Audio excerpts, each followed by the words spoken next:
Hi campers, this is Darren with My RV Works. Today we're in Sequim, Washington, and we're going to be winterizing an RV. So I figured, why don't I take you along and show you how I do it. I will show you some of the special tools that I've created to help me make this task easier. I'm doing probably a little bit more volume in these than you might do on your individual RV, but I'll still show you some of the tools that I use. So follow along with me as we winterize this RV. Where we're going to start this journey together is right here, is where the city water connection is.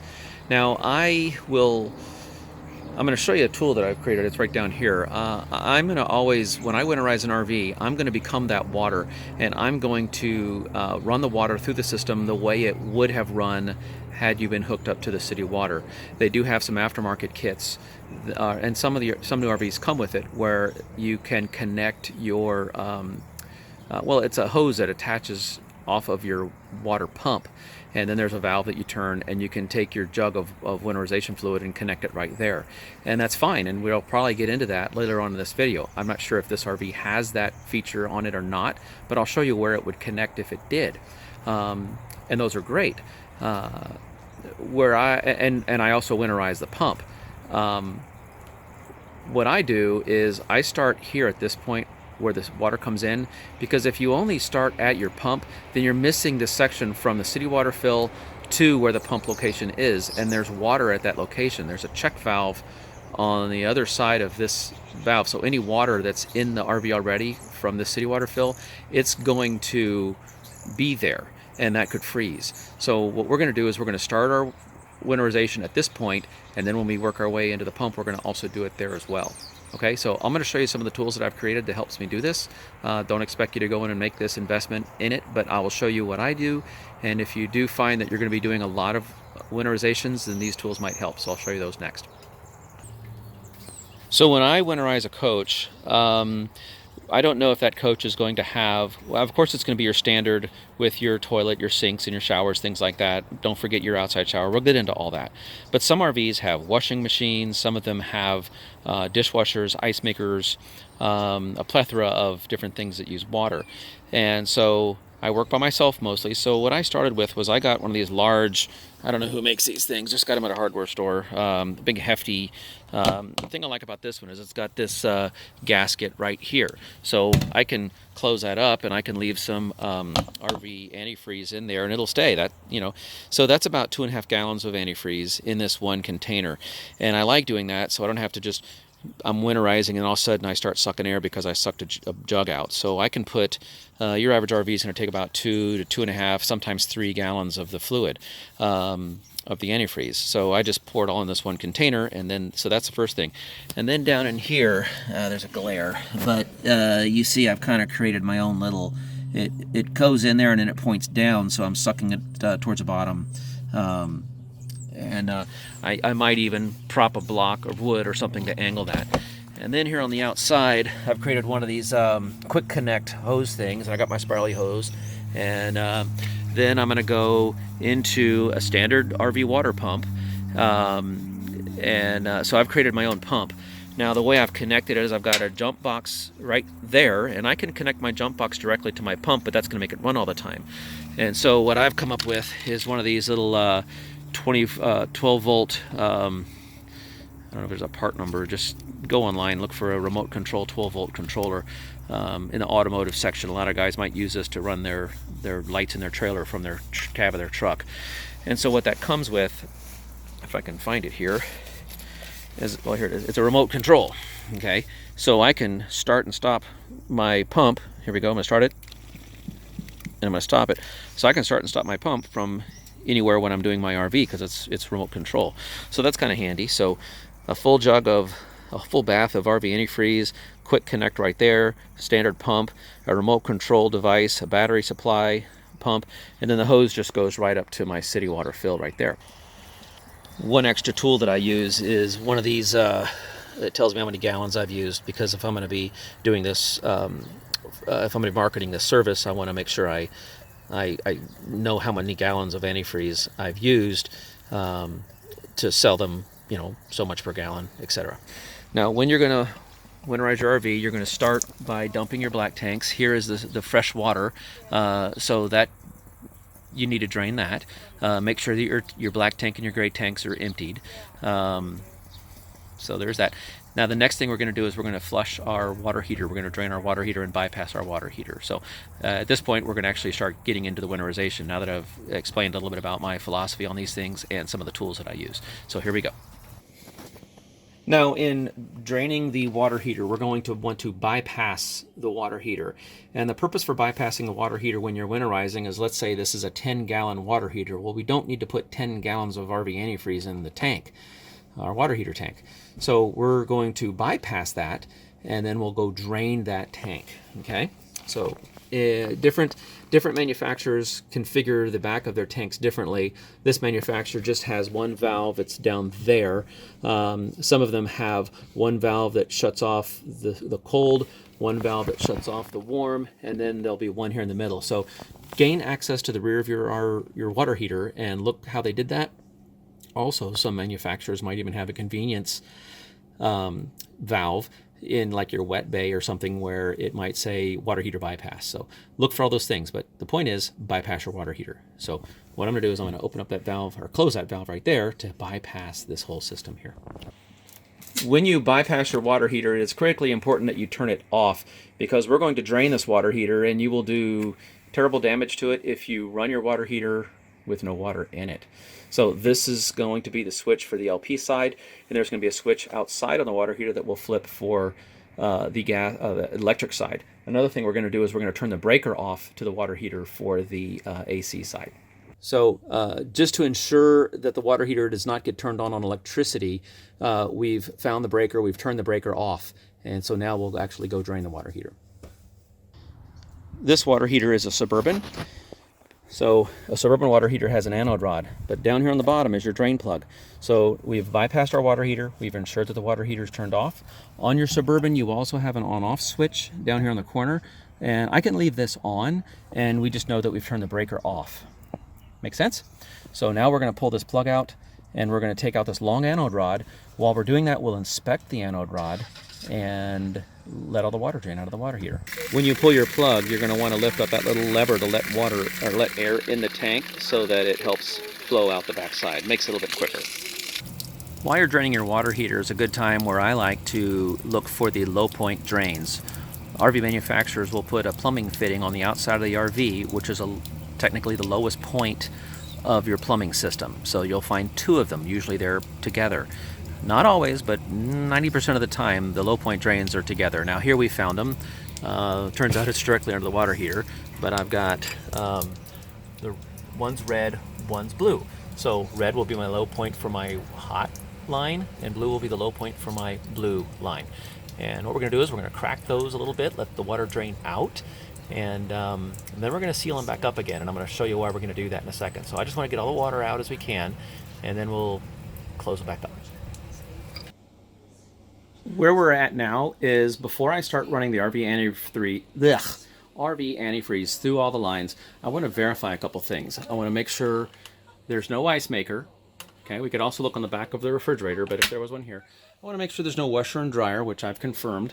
We need to identify where the pump is, which we've done that, and I want to look underneath the sink.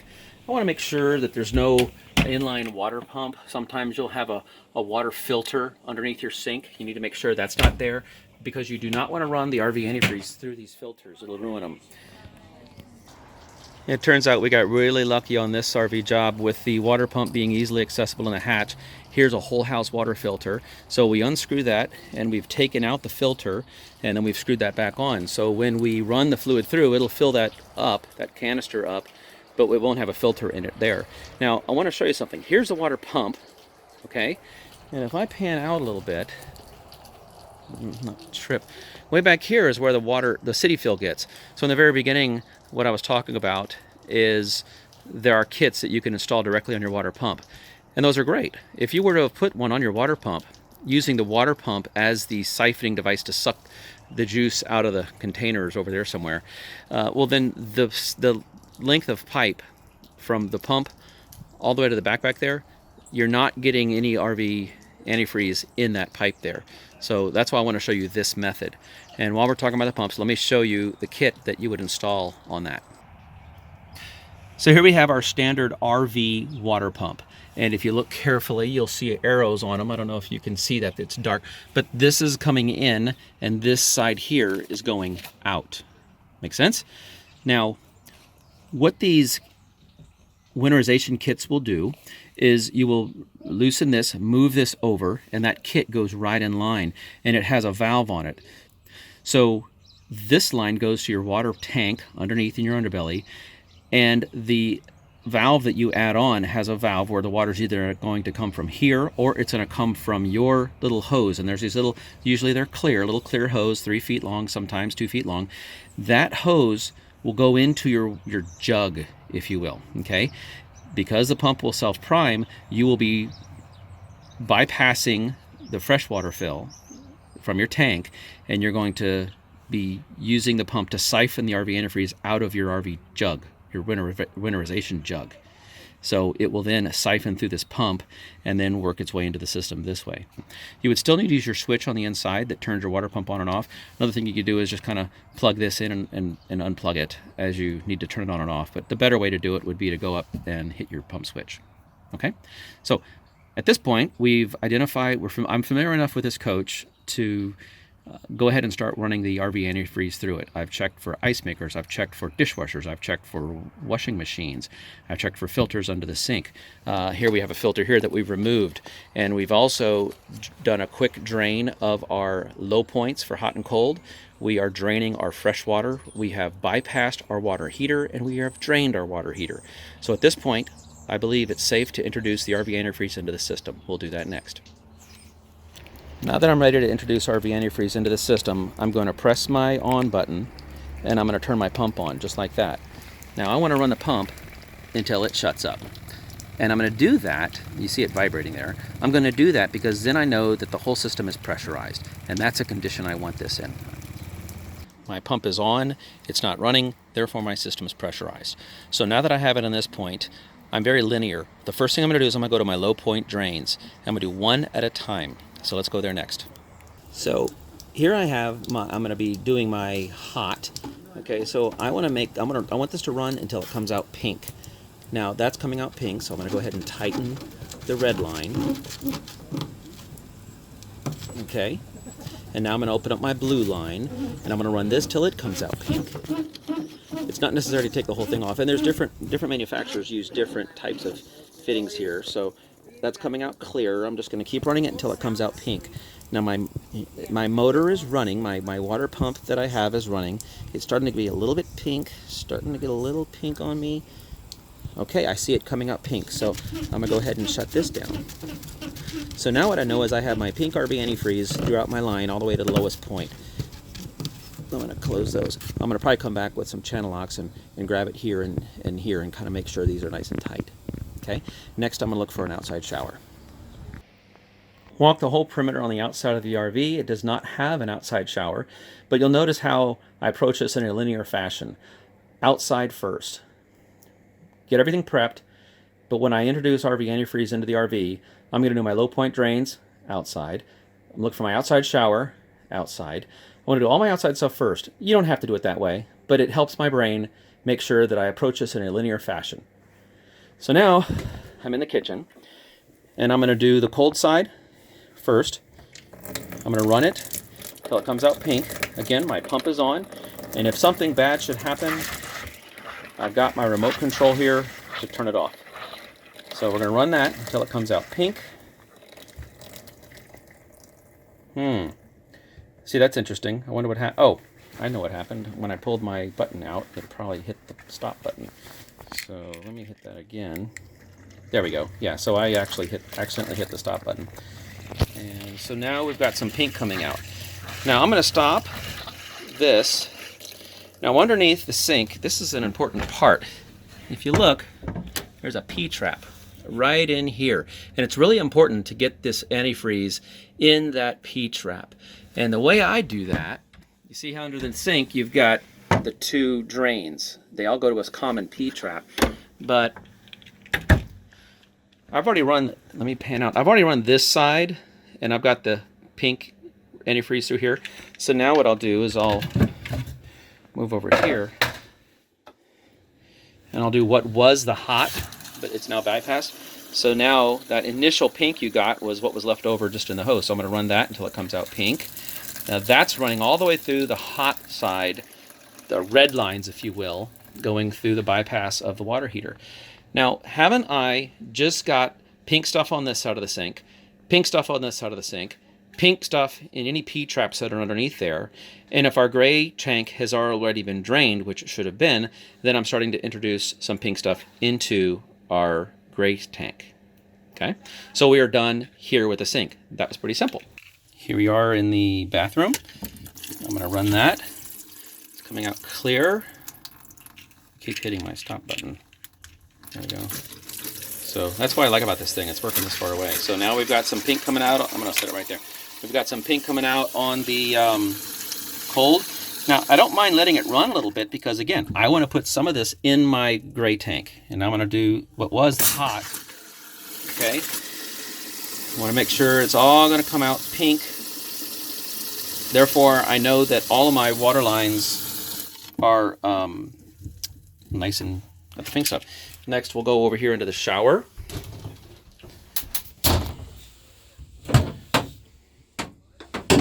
Now in this one, I'm going to use two hands. I'm actually going to hold that because I don't want it to spray out, and I'm going to turn on one at a time, but I want to make sure it goes down the drain. So I'm going to turn this off. You'll see what I'll be doing. I'm going to do one at a time, but I'm going to hang on to that while I'm doing it. Finally, I will finish up with my toilet. So I'll push the pedal and push my button to turn my pump on. And we see the pink stuff. Now again, I'm going to let this run for, just a couple seconds. I want to make sure that I have pink RV antifreeze in my black tank. So it's okay to let this run for a couple seconds. I mean, don't be ridiculous about it. And so then I'm going to stop that. I'll make sure. Now there's another thing you can do. Thetford, Dometic, they each make a product which is a toilet seal.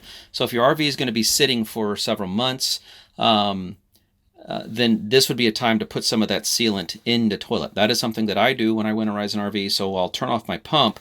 In fact, I'll do that now. So I'm going to hit stop, and I'll go ahead and drain that out, and then I'll pour some of that fluid in that bowl, and it'll help to lubricate that valve. The longer you let it sit, it's fantastic. Now I've got some RV antifreeze in my tank, and I've also run it through the valve, which is the important part.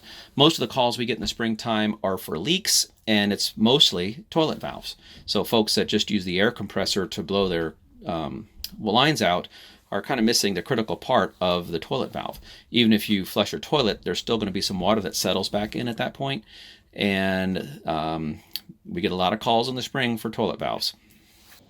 One last thing I do on the back of the water heater, I've got it bypassed, but I'm going to just bump that for not even a second, because I want to make sure that these lines here are not going to freeze. Now my water heater's been drained, and I don't want to fill the thing up, but I think just a quick burp of RV antifreeze into the tank is going to do everything to help, nothing to hurt. So I will burp that a little bit, and then we'll go outside and I'll show you what I do to the water pump. Now here's an important step that a lot of people overlook. If you've done it my way, you've introduced the RV antifreeze into the city water connection, and then you might say, well, I don't have to do anything to my pump. However, at this point right here, in this pump, the pump itself is filled with water, and we also replace a lot of pumps in the springtime. And there's also just regular water right here. So what I'm going to do is I'm going to take these channel locks, and I'm going to loosen this, and I'm going to make this connection and put the other end of this into this jug, and you'll see it siphon some out. Now I will need to go to the inside to turn on the water pump to do this, but you'll verify that your water pump is not going to freeze in the cold weather. So here I put on my little bypass hose, if you will. I've taken off the hose that goes to the tank, and I put my hose in its place, and now I've got it stuck inside of this jug. So just remember, it's about right here. I'm going to go inside, I'm going to turn on my pump switch, and I'm going to open up a faucet in the sink, and you'll see this work its way through. The interesting thing here is the water that we're going to see come out of the sink is going to start off with pink. It's going to go clear for an interval, and then it's going to go back to pink. And it's that clear stuff that we're trying to flush out. So in order to get my pump to work, turn it on.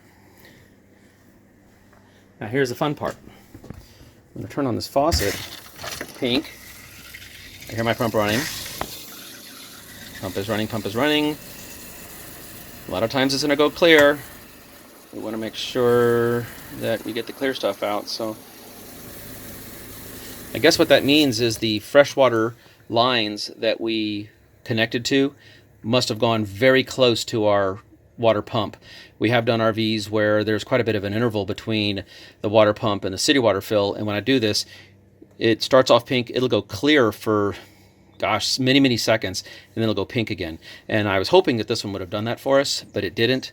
But that's good. That water would have frozen, is my point.